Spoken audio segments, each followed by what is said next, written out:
Eu vou ler bastante e vou falar pouquinho. Marcos 5, a partir do 21. Tendo Jesus voltado de barco para outra margem, uma grande multidão se reuniu ao seu redor, enquanto ele estava à beira do mar. Então chegou ali um dos dirigentes da sinagoga, chamado Jairo. Vendo Jesus, prostrou-se aos seus pés e lhe implorou insistentemente: minha filhinha está morrendo, vem por favor e impõe as mãos sobre ela, para que seja curada e viva. Jesus foi com ele. Uma grande multidão o seguia e o comprimia. Estava ali certa mulher que havia 12 anos vinha sofrendo de hemorragia e padecera muito sobre o cuidado de vários médicos e gastara tudo o que tinha, mas em vez de melhorar, piorava.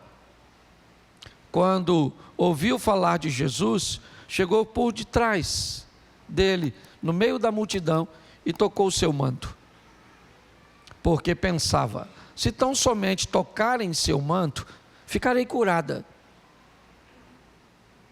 Imediatamente cessou sua hemorragia, e ele sentiu em seu corpo, e ela sentiu em seu corpo que estava livre de seu sofrimento.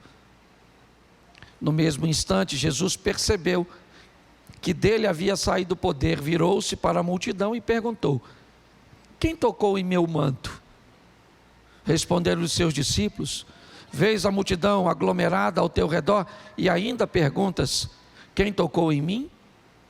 Mas Jesus continuou olhando ao redor para ver quem tinha feito aquilo.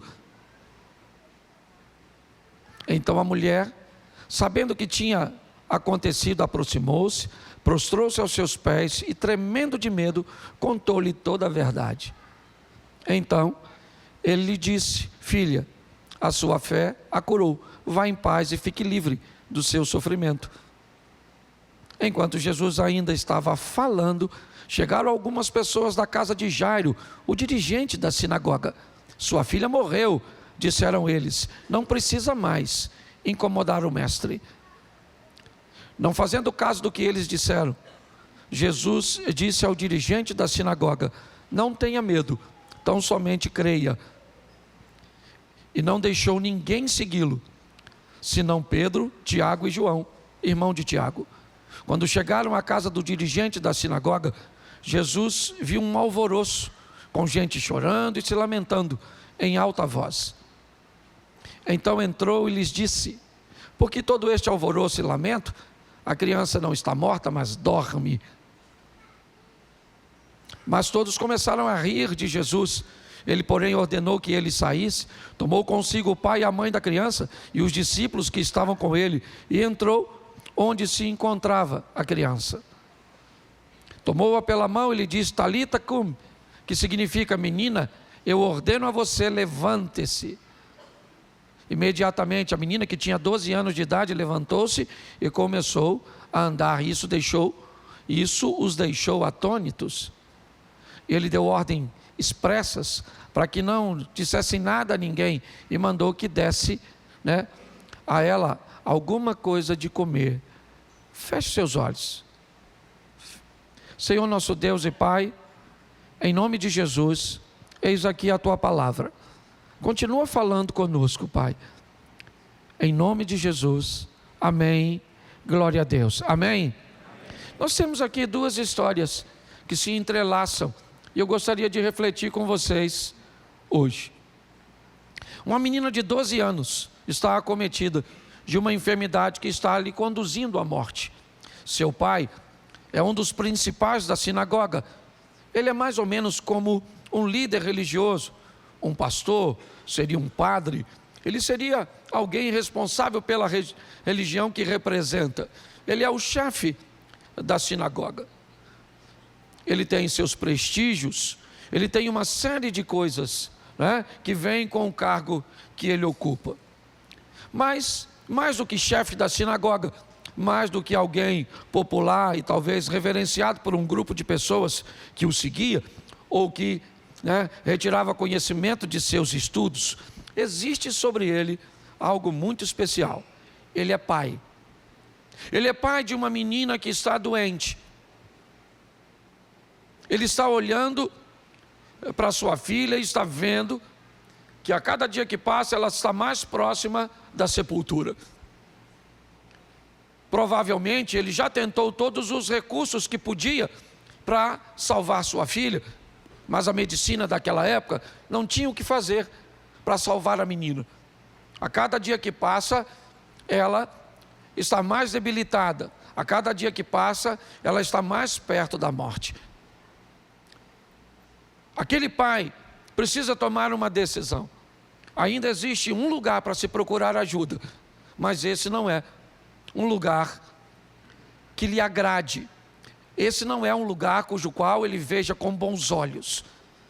Há um homem percorrendo as cidades próximas de onde ele mora. Alguém cujo qual o prestígio anda crescendo. Ele tem curado pessoas.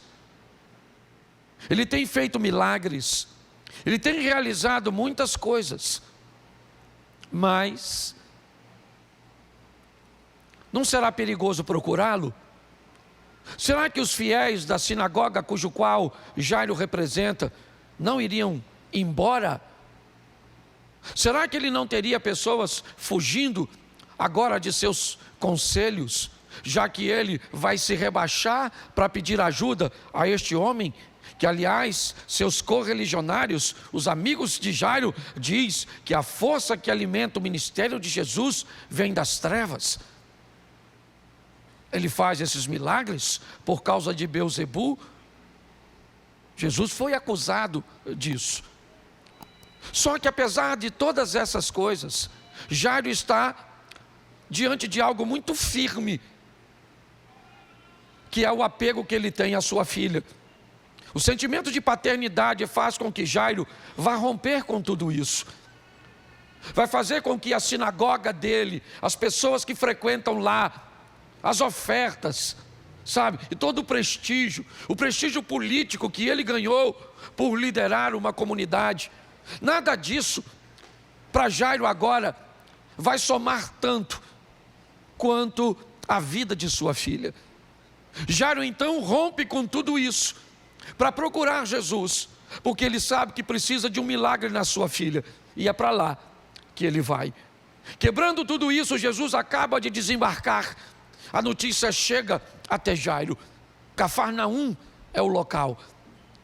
E agora Jairo vai na direção de Jesus publicamente, ao contrário de Nicodemos, que esperou anoitecer. Ele não tem muito tempo assim. Ele vai durante o dia, ele se prostra diante de Jesus e diz: Jesus, a minha filhinha está morrendo, eu preciso que o Senhor vá até minha casa. As pessoas devem estar olhando e dizendo: esse aí não é Jairo, o cara da sinagoga? Não é o líder da sinagoga? Como é que ele se rebaixa e vem se dobrar o joelho diante desse indivíduo, filho do carpinteiro? Tem alguma coisa de errado. É lógico que tem alguma coisa de errado, que na verdade nunca deveria ter sido chamado de errado. O homem está oferecendo prioridade à sua casa. Um homem está oferecendo prioridade a seus filhos. Um homem está oferecendo prioridade à sua família. Jairo agora está mostrando o que vale de verdade para ele. O que vale de verdade para ele é o futuro de sua filha. Se aquela menina morre, as coisas passam a não fazer sentido. Primeiro, porque uma inversão está sendo estabelecida. Nenhum pai cria filho para sepultá-lo. Todo pai cria filho para ser sepultado pelo filho, e não para sepultar ele. Jairo então rompe tudo isso, vai até Jesus e vai pedir a Jesus que vá até sua casa.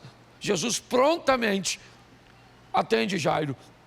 Sim, ele diz: eu vou para sua casa, claro, fique tranquilo, vamos caminhando. E a história dá uma pausa. A história para entrar uma outra história no lugar, de uma outra pessoa necessitada. Ela não tem 12 anos como a menina. Aliás, 12 também marca a sua história, porque fazem 12 anos que ela está doente. provavelmente sofrendo de uma anemia profunda, de uma debilidade grande por causa de seu fluxo sanguíneo. A única diferença dessas duas pessoas, seja a menina de 12 anos, seja a mulher que está há 12 anos doente, é que eu não vejo o pai dessa mulher. Ela não tem pai. Ou porque seu pai já morreu, ou porque a situação dela não é interessante para seu pai.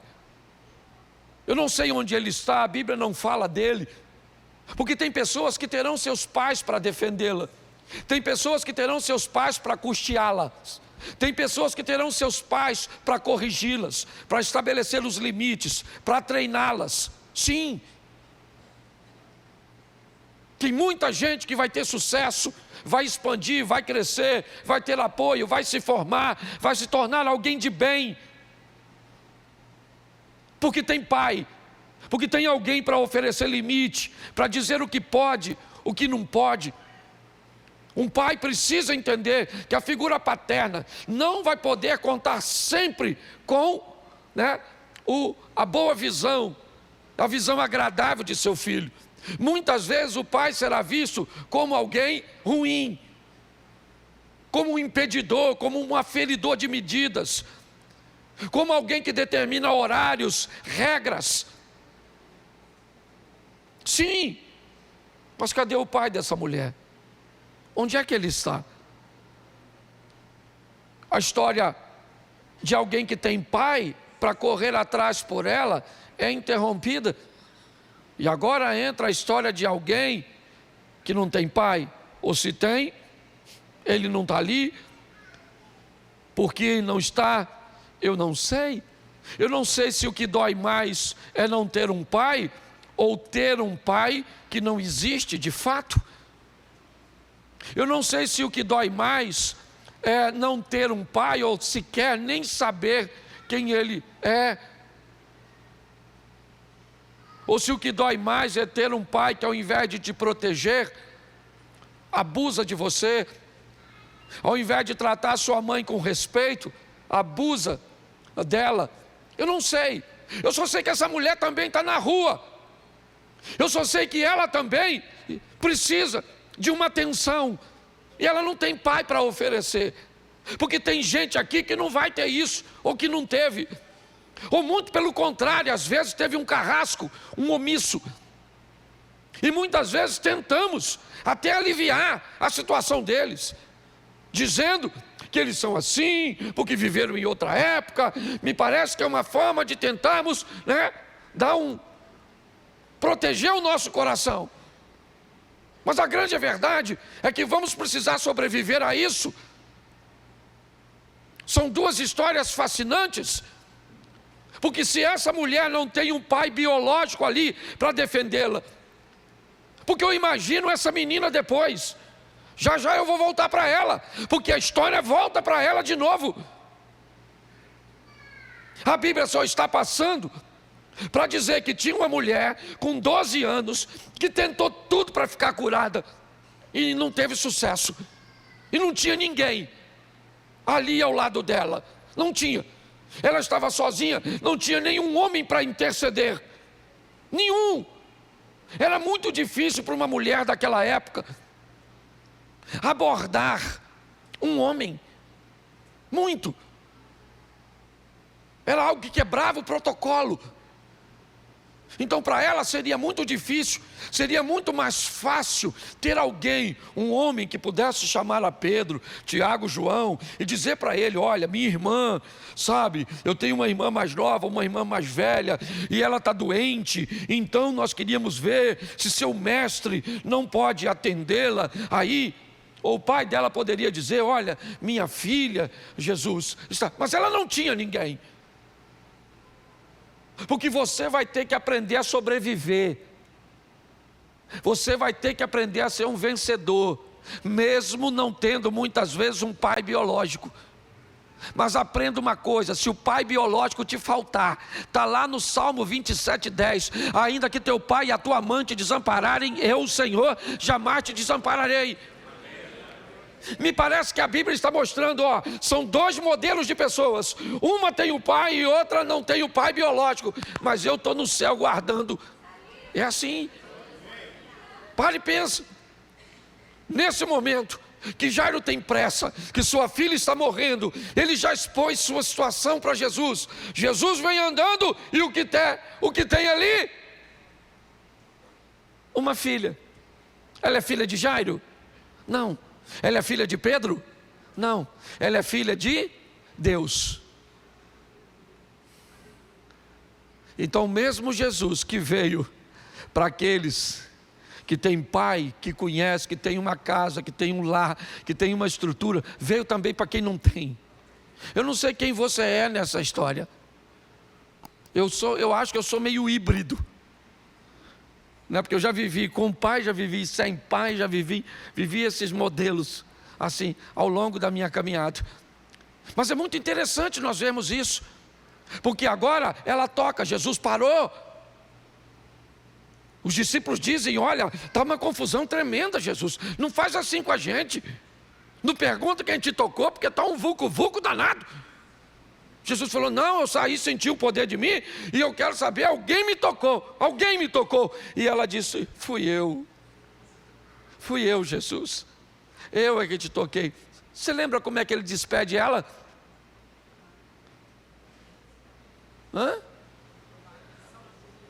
Filha, vai a tua fé.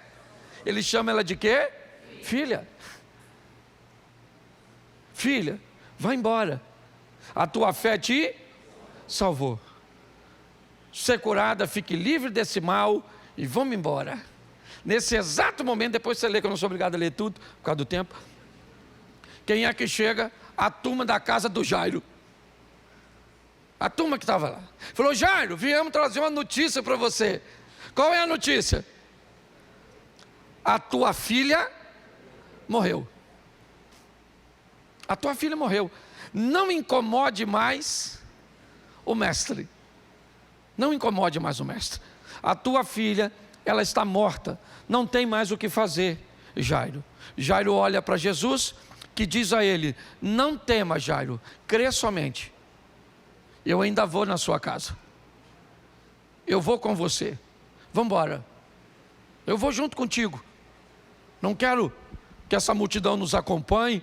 Não há necessidade de que todos vão, não, ou de todos irem, porque a maioria deles são meros curiosos. Ninguém tem compromisso. Mas vamos embora, vamos levar Pedro, Tiago e João, vamos levar uma turminha nossa aqui, certo? E vamos para a sua casa, Jairo. E Jairo está indo para casa, com a notícia de que sua filha morreu. Aparentemente ele pode ter fracassado, ele ainda não sabe o que Jesus vai fazer. Ele conhecia as histórias de Jesus, mas era sempre distante. Ele mantinha uma distância segura por causa de sua posição na sinagoga. É lógico que ele acaba de ver por si mesmo o milagre de uma mulher que tinha 12 anos, que sangrava e ficou curada instantaneamente. Isso deve ter aguçado a sua fé. Mas a notícia de que sua filha morreu é um excelente concorrente. Uma desgraça, certo? É sempre uma bela concorrente para a graça. Uma situação ruim é sempre uma forte concorrente, né, para as promessas. E muitas vezes ficamos perdidos. Mas Jairo, suportando tudo, ele diz: vamos embora, se o senhor vai na minha quer ir assim mesmo, minha filha morreu, mas tudo bem, vamos embora para minha casa. Quando ele chega na casa, de longe já sabia que não era engano, que não foi uma mensagem enganosa. O choro e o pranto dava para se ouvir de longe. Provavelmente a mãe da menina, provavelmente seus parentes, vizinhos, amigos. Uma garota de 12 anos acaba de falecer, e pior, o pai dela não estava lá, ele estava na rua buscando recursos. Porque muitas vezes é isso que acontece. Enquanto homens estão na rua buscando recurso, seus filhos e seu casamento estão morrendo dentro de casa. Estamos extremamente bem intencionados. Mas olhe bem, Jairo não está lá. E agora, ele está chegando em casa e começa a ouvir o alvoroço. Ele vai andando na direção de casa junto com Jesus. E assim que Jairo chega, Jesus começa a questionar aqueles que estão chorando e lamentando. Ele diz: por que vocês estão chorando? O que houve? Calma, gente, a menina não morreu, ela só está dormindo. E os homens então vão contra ele, eles sabem quem Jesus é. Eles devem estar decepcionados com Jairo. Como Jairo ousa trazer esse indivíduo charlatão, esse indivíduo que anda quebrando protocolos, que anda fazendo com que a frequência da sinagoga diminua, e muito pior do que isso, que a influência e o poder de líderes como Jairo estão perdendo prestígio, estão recuando. Mas para Jairo isso não estava interessando. Ele não queria saber se ele era o líder da sinagoga, o diácono, o porteiro. O que ele queria saber é que tinha algo em jogo, e era a vida de sua filha. Era o futuro de sua família. E era por isso que ele estava na rua lutando, levando para casa alguém que poderia fazer algo. E agora, diante de tudo aquilo, Jesus disse: vamos entrar onde a menina está morta. Vamos lá, vamos. E entra Jesus, a mãe do menino, Jairo, Pedro, Tiago e João. Ele leva sua turma. Jesus está treinando, não esqueça disso. Ele não precisava levar João, ele não precisava de nenhum apoio, ele não precisava nenhuma de forcinha para levar alguém. Não. Ele precisa fazer algo muito bem feito. Então, já que ele vai mudar a mente religiosa daquela família, ele precisa que esteja lá dentro o pai e a mãe da menina, que também não precisava estar. Para a mãe bastava estar do lado de fora e ver sua filha voltar viva. Mas não é só isso. Também não é apenas isso. Ele precisa moldar, influenciar seus discípulos a acreditarem que coisas poderão acontecer, apesar da opinião contrária da multidão que está do lado de fora, dizendo: a menina morreu, acabou, não incomode mais o mestre. Então Jesus está treinando os seus discípulos, levando um novo sentido à vida daquela família e vencendo a morte. Algo extremamente desafiador para eles acreditarem, e às vezes até para nós nos dias atuais. Mas observe bem que agora Jesus, olhando para aquele quadro, o que ele tem? Seus discípulos que vão dar sequência ao seu legado, seus filhos, como você me mandou uma mensagem hoje. Seus filhos, que não são biológicos, mas são espirituais. O que ele está fazendo, seu propósito, que é transformar pessoas. E agora ele diz: Talita cum, menina, levante-se.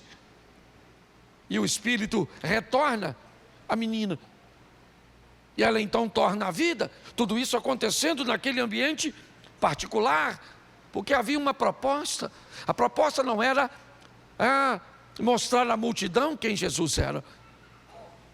Houve outras ocasiões que ele fez isso, que ele queria dar uma projeção de seu ministério, ser reconhecido, ser visto, mas aqui não.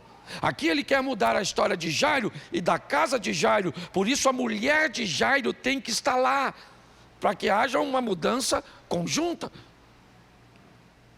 Por isso ele leva a seus discípulos, porque ele quer mostrar a seus líderes como é que as coisas funcionam.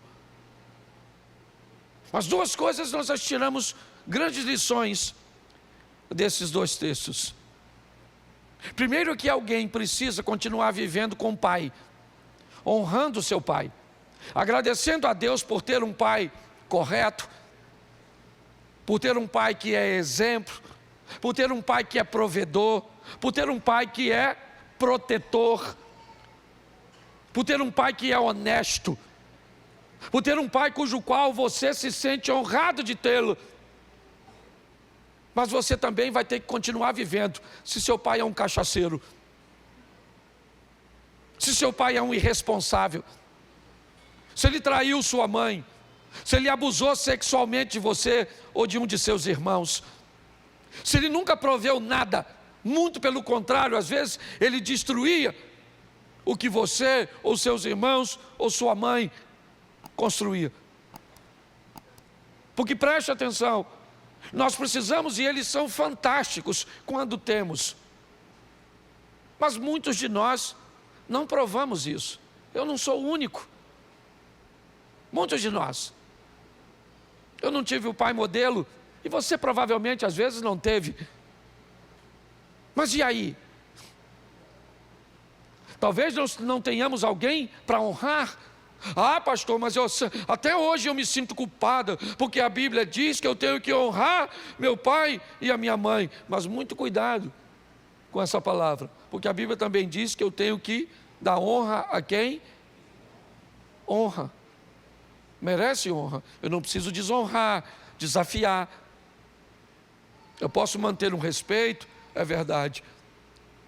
Mas o que eu quero dizer para você hoje é que no Dia dos Pais, nós precisamos entender que às vezes não é um dia muito agradável para muitos, porque essa figura paterna, para muitos ela veio meio que atrapalhada. Eu não gosto muito de que digam que do pai provém o futuro do filho. Não. Eu acho que o pai pode ajudar bastante. E o filho que tem um pai participativo, o filho que tem um pai que é comprometido, olha, eu vou te falar, valorize. Porque só sabe o valor de um pai quem não tem. E mais do que isso, se você não teve um pai, seja um. Se seu pai não foi presente, seja presente. Hoje nós vemos tantas pessoas feridas, machucadas, por relacionamento com seus pais. Talvez se eu dissesse hoje, para alguns aqui, Feliz Dia dos Pais, você pensaria no seu e diz, nossa pastor, só em ouvir essa palavra, isso já me fere, me machuca, me dói. Eu vou dizer a você aqui nessas duas passagens, pensa essa menininha de 12 anos, depois brincando com as suas amiguinhas na rua, né, Abner? Contando, sabe, para seu namoradinho, para suas amiguinhas, eu estava quase morrendo, mas meu pai saiu de casa, sabe quem ele foi chamar? Jesus. Ué, mas ele não era o chefe da sinagoga? Pois é, menino, mas eu era mais importante que a sinagoga. Entendeu? Porque eu era filha do Jairo. E aí Jesus chegou lá em casa, menino, eu tinha morrido. Essa história eu só sei porque me contaram, que eu já não estava mais entre os vivos. E aí de repente, certo? Eu estribuchei assim e voltei à vida. E pelo jeito já voltei convertida, porque ele mesmo falou, dá comida para ela. Que filho de crente come, não é verdade? Eu gosto da Bíblia porque ela é fantástica. Sim ou não? Mas eu imagino uma outra mulher, saudável, coradinha, andando na rua e contando também a sua história. Rapaz, papai não estava lá, não tinha ninguém. Estava dura que nem um coco, eu perdi tudo, gastei o dinheiro com as medicinas. Aí eu olhei quem é que estava passando, o chefe dos crentes. Eu falei, eu vou lá, porque ele disse que ele é o filho de... E eu também sou, então ele é meu irmão mais velho. Vou lá e vou dar um toque nele, vou ficar curada, porque Deus também é meu. E lá foi ela, furou a multidão, tocou, ficou cura. Pensa. Porque deixa eu falar uma coisa para você. nesse culto aqui não tem lugar para derrotado não, cara. Se você tem pai, você é vencedor. Se você não tem, você é vencedor. Se você tem apoio, você vai vencer. Se você não tem, você vai vencer. Porque nós não temos outra alternativa, nós somos vencedores. Então é importante que você entenda. Você vem nesse mundo para... Então tem que vencer. Aconteça o que acontecer, para de chorar. Não, pastor, sabe? Lembro como se fosse hoje. Eu tinha igual essa menina, 12 anos. Mas papai me bateu assim, mas... Nossa, pastor, só em falar eu sinto as dor. Pastor, eu não sei quem é meu pai. Pastor, meu pai gosta mais do meu irmão do que de mim. Trauma tem assim o que você quiser. Aliás, se você quiser trocar trauma, lembra das figurinhas? Dá até para trocar. Bafo, bafo, lembra? Quem lembra disso? Quem lembra disso? Quem lembra disso? Isso aí. A classe tudo velha. Isso. Lembra disso? Trocar a figurinha? Pois é. Então é importante que saiamos daqui hoje entendendo. Seja seu pai, seja alguém que possa lhe defender. Vença. Se você não tem, saiba de uma coisa: Deus está onde sempre esteve, no trono da sua glória e no controle de todas as coisas. Então não se deixe abater pela falta de um pai. Pega esse trauma seu e coloque nos pés da cruz. Tá certo? Você pode chorar porque você lembra. Às vezes tem gente que me vê chorando falando do meu pai, fica assim, sensibilizada. Ô pastor, não chora não, choro. Quando eu falo, choro mesmo, pronto. Lavo os olhos de dentro para fora. Você está entendendo? É assim, e me deixa chorar, porque isso significa que eu tenho memória. Entendeu? E me diz que eu tinha tudo para não, mas venci, menino, venci.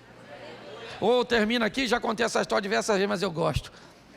Eu moro aqui, sou nascido e criado aqui. Já morei na beira do rio ali. Já morei. Esse cara conhece aqui minha história. Fui dar o primeiro beijo com 17, beijei espelho. Não tem vergonha de falar? Eu beijava espelho, porque nenhuma menina queria namorar. Eu não queria. Eu usava chute, calça azul bebê, uma camisa listrada. Pensa num troço horroroso. Isso. Os meninos que tinham pai, a vida toda organizadinha. Eles tinham quarto, tinha tudo, eu tinha nada. Pensa numa vida dura. Sabe? Eu queria namorar, mas as meninas não queriam eu não. Aí as pessoas perguntavam assim: você está namorando? Aí eu falava que nada, eu quero estudar, porque eu quero ser alguém. Estudar uma ova. Minhas notas nem eram boas, eu queria namorar mesmo, é beijo. Mas quem é que ia beijar um menino que não tinha onde cair vivo? Quanto mais morto. E não ri não, que a tua era pior que a minha, a tua situação, Diogo. Fica rindo de mim, ele era pior. Se eu deixar ele contar aqui, já era, acabou. Nem vira mais culto, vira sofrimento. Mas venceu, tá aí, é o cara, o pai de 2 filhos, uma mulher bonita, venceu. Aí, tá aí, glória a Deus, porque é assim que tem que ser. Aí eu queria namorar para me terminar. Aí queria namorar ou não. As mães não deixavam. Esse menino não vai longe, não vai nada, lugar nenhum, não vai ser ninguém. Meu tio que me criava falou para ela: menina, esse menino não tem futuro.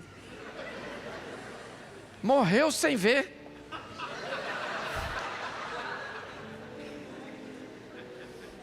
Ela fala que teve uma visão quando casou comigo, né? Usa os Thundercats, chamando de olho de Tandera. Mas o que ela deu foi uma sorte danada. Atirou no que viu, acertou no que não viu. É mais ou menos assim. Mas foi assim, porque a maioria da nossa história é assim. Você vai andar um tempo confuso, fazendo coisas que não deve, gostando de coisas que não agradam a Deus, mas continue no caminho. Aquele que há de vir virá e não tardará. O caminho é esse, está perto do Senhor. Está entendendo? Menino. Continuo morando em Xerém. De vez em quando eu passo na rua com ela, essa loura bonita. Menino. Aquelas velhas que não deixavam eu namorar as filhas dela, passando.